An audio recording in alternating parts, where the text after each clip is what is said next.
What's going on, guys? Glock Guy 226. Well, let's just have a discussion about some of my favorite EDC blades, so let's jump into it.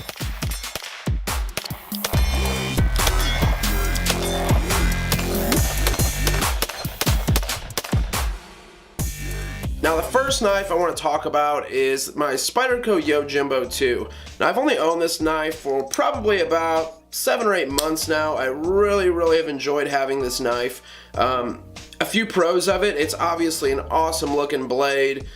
This is designed more or less like a self-defense type knife. I really don't carry this when I'm going over to the farm to do work or while I'm at work.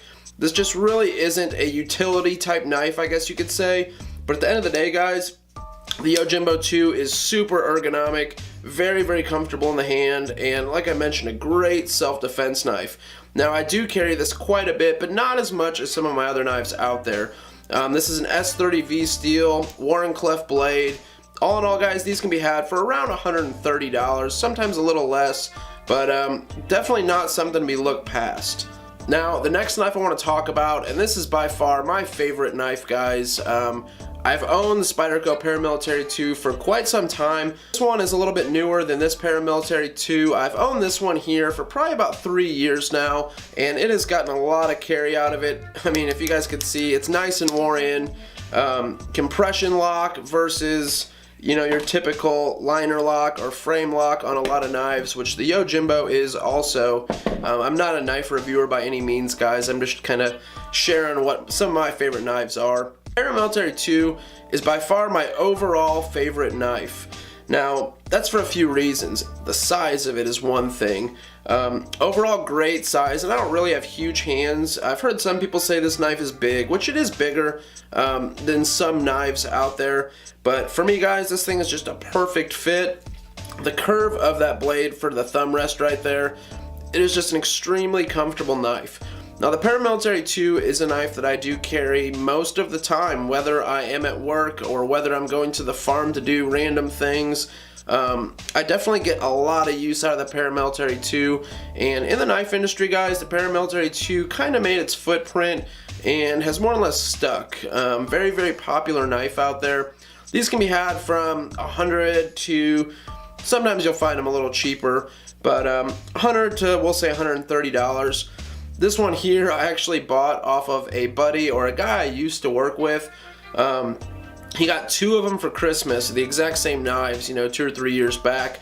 And he sold me this knife for ridiculously cheap, and that's kind of what got me into Spydercos. Now, the next Spyderco I want to take a look at is the Spyderco Tenacious. Now, there's really not a whole lot special about this particular knife, besides the fact that it is a Spyderco that you can get for like $32 or something. It's definitely in the $30 to $40 price range. Overall, guys, it's a great knife. I really can't say too many bad things about it. It is produced in China, so it's not out of Golden, Colorado like the rest of the Spyderco lineup. But don't let that fool you. It is a very nice knife. This is actually made of CR13 MOV steel, so not quite as tough as, say, the S30V steel.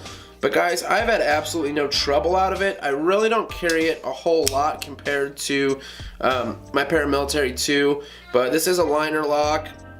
I do enjoy it. It takes a little getting used to. Once you're used to running compression lock, guys, it's hard to go back to a liner lock or a frame lock.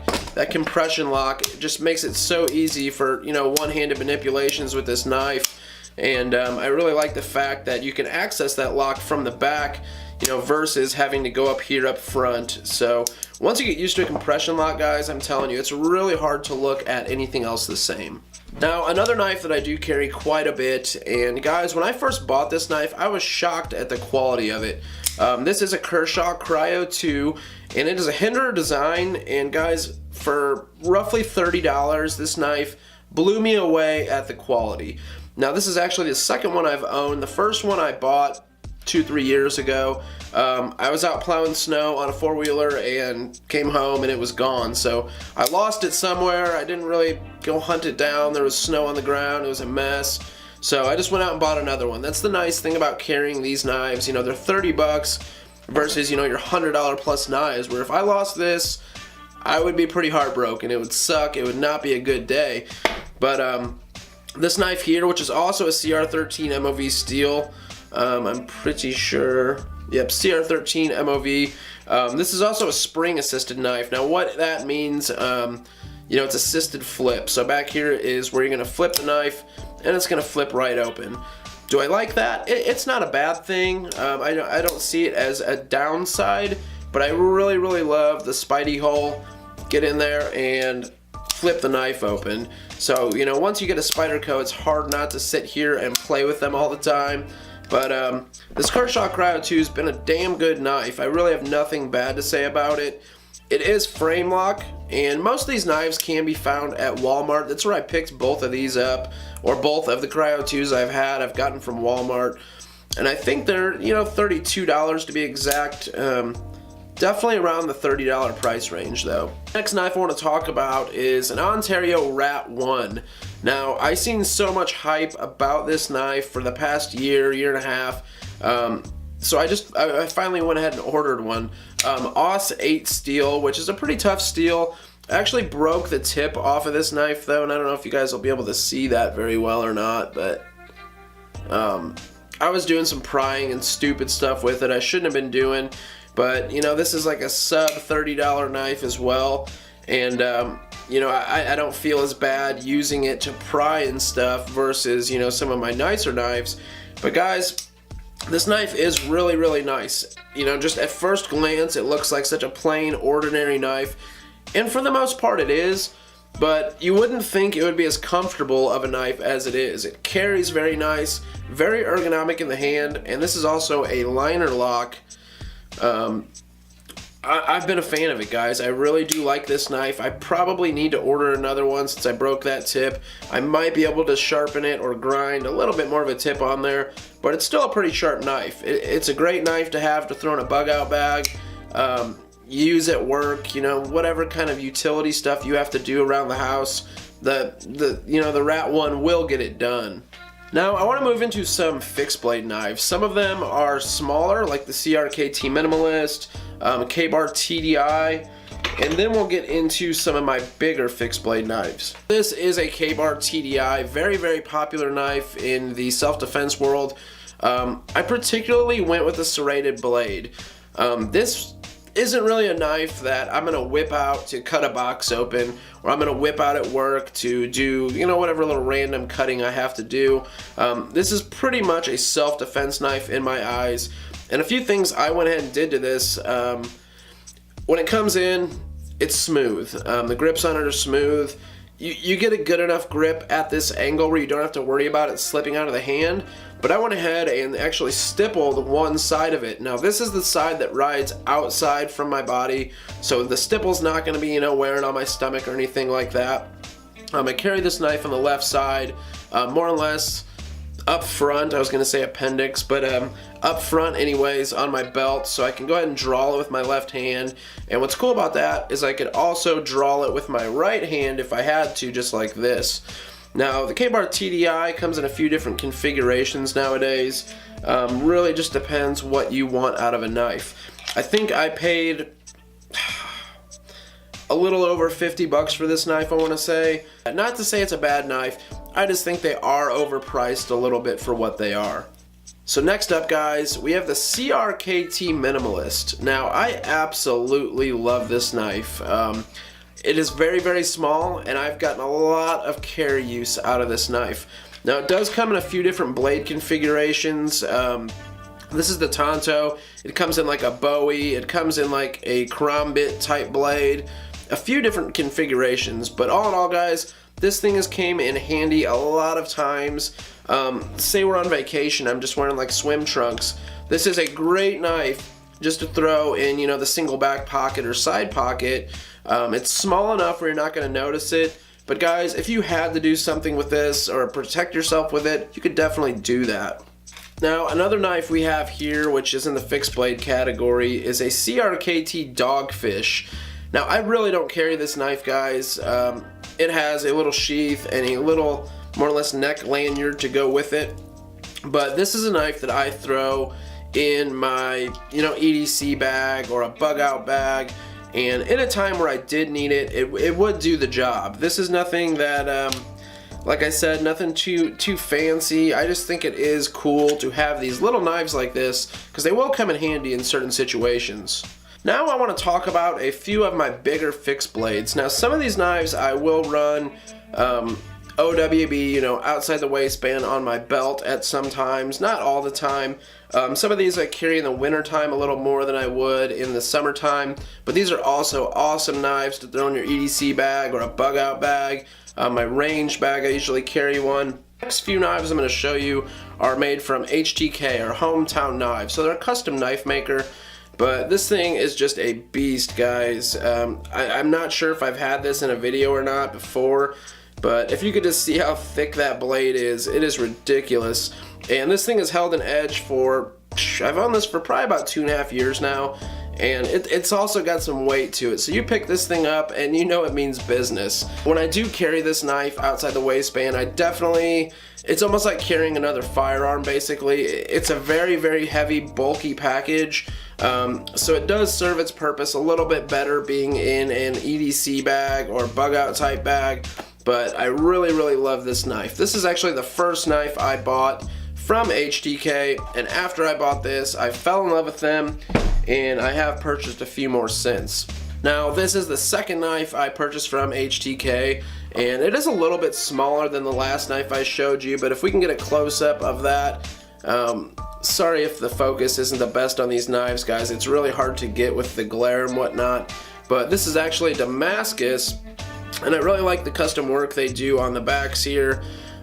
This is a 4-panel grip here on each side, and each individual piece is something different, whether it's bone, wood, or some sort of tusk. I really didn't get all the information out of that. I probably should have, but this has become probably my favorite fixed blade. It typically rides in my EDC bag. Great knife, guys. I absolutely love this thing. I haven't carried this one a whole lot, which I probably will because it is a little bit smaller than the other Hometown Knives blade I have. Now, this is the last blade I have from HTK, and guys, I have mixed emotions about it. When I seen it, it really caught my eye. It's just unique, but it's very different, and that is the reason I got it. Now, I really don't think that this is a true Damascus. I think it's more or less some sort of pattern they put on it, but I don't believe it's true Damascus. If you guys could see, it's almost like a ridiculous tiger stripe. They gave me a really good deal on it when I was there, so I went ahead and picked it up. I mean, either way, it is a very heavy knife, very quality knife. Has your bone grips on it, very, very sharp. Very cool EDC blade if you're going to carry some sort of bigger fixed blade. But for now, guys, this thing just rides in one of my bug out bags, and they're very quality knives. This isn't my favorite. Like I said, the color pattern is very, very different than what I'm used to, and that's kind of one of the reasons I picked it up. It caught my eye, and it's not something I would normally buy, but they gave me a really good deal on it, and I decided, you know what, I'm just going to pick it up, and I'm happy I did. Now, a few multi-tools that I carry on a regular basis.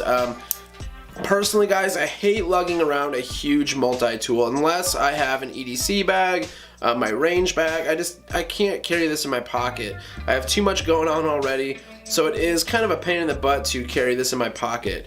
This is a Gerber suspension, and it's not the best multi-tool out there. It's not a Leatherman, but guys, this thing is a very, very quality multi-tool. Has a lot of really, really cool features on it that are also very quality. I use it quite a bit. I know things like their scissors, and these things are very, very sharp.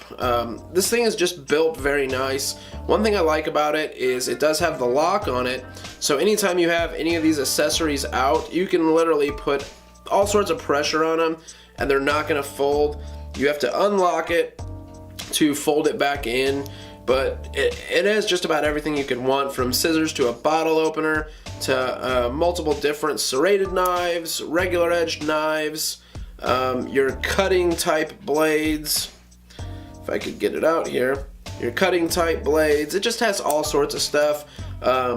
Aside from being, you know, wire cutters, needle nose pliers. But the Gerber suspension has been a great multi-tool. It just more or less serves its purpose in an EDC bag for me. Now, one multi-tool that I do carry all the time because of its size is the Leatherman Micra. Now guys, this is a great multi-tool. Leatherman quality, you're not gonna beat it. I really need to get into more multi-tools. This has tweezers, your basic picks, bottle openers, can openers, and it also has a very sharp blade. It's a little blade, yes, but this thing is sharp. Leatherman makes nothing but quality stuff, guys, and the Leatherman Micra is just enough of a multi-tool that it comes in handy. I have owned some multi-tools in the past, you know, cheaper stuff that it was almost like they had a few things on them, but nothing good enough or worth carrying, in my opinion. And the Leatherman Micra is definitely a great multi-tool. Now, guys, this has kind of been a random video. I have some really cool product reviews coming up. It's Sunday afternoon about noon. The wife and kids went out to the mall shopping. I was actually looking over a lot of my EDC blades, and I figured why not make a video on it. Now, if you guys have watched it this far through, I really appreciate it. A couple quick things. The magshack.com has made a discount code for me, GlockGuy226. So if you guys need magazines, head over there and check those guys out. Gearcraft Holsters is also offering a 15% discount code, GlockGuy226, off any holster, so go check them out. Thank you guys for watching. I really appreciate all your support. Have a good day, guys.